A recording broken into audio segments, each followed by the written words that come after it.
की मेरी वीडियो है कृष्ण भगवान और हम, कि भगवान हमारे से हिसाब मांगते हैं, इसके बारे में मैं बताने जा रही हूँ। जैसा कि कहते हैं कि कृष्ण भगवान जी हमारे से हिसाब मांगते हैं, हम उनके आगे कुछ करें, तो वो हिसाब का मतलब हमारा वित्तीय खाते से नहीं है, उसका मतलब हमारा कर्मों के खाते से है।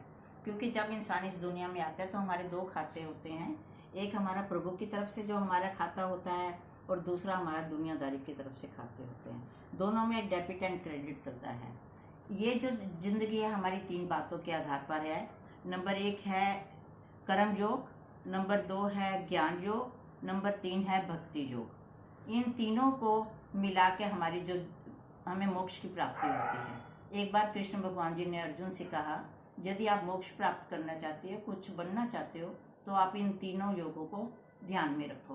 तो अर्जुन जी कहते हैं मेरे से तो ये नहीं हो सकता। तो उन्होंने बोला ये नहीं हो सकता तो मैं एक बहुत आसान तरीका बताता हूँ, वो है आपका कि आप शरणागत योग ले लो, कि आप भगवान की शरण में आ जाओ। इसके लिए आपको एक मैं को त्यागना है। यदि आप मैं त्याग दोगे और ज्ञान, भक्ति और कर्म के योग में चलोगे तो आपका सारा ठीक हो जाएगा। आप दुनिया के झंझटों में, दुनिया के झमेलों को छोड़ दो, जिससे आपको शरणागत की गति प्राप्त होगी और भगवान के चरणों में आप लीन हो जाओगे। तो कृष्ण भगवान जी ने ऐसा कह दिया अर्जुन को, अर्जुन जी मान गए चुप करके।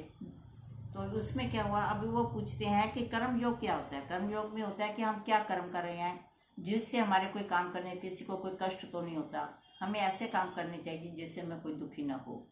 ज्ञान योग वो होता है कि हमें भगवान का ध्यान से सिमरन करना चाहिए। ये नहीं हम माला तो जप रहे हैं, हमारा ध्यान इधर उधर है, कौन हमारे घर में बच्चे क्या कर रहे हैं, मेड क्या कर रही है, हमें पूरा सतर्क रहना चाहिए भगवान के नाम से। तीसरा जो है वो भक्ति योग है। हमें अपने कुछ नियम असूल बनाने चाहिए जिससे हम अपनी भक्ति को संपूर्ण कर सके। ये हमारा हिसाब और खाता है। यदि हम इसी तरीके से चलेंगे तो हम अपने मोक्ष की प्राप्ति कर लेंगे, हम अच्छे कर्म करते जाएंगे और प्रभु को प्यारे होते जाएंगे। जय जय श्री राधे, जय जय श्री राधे कृष्ण।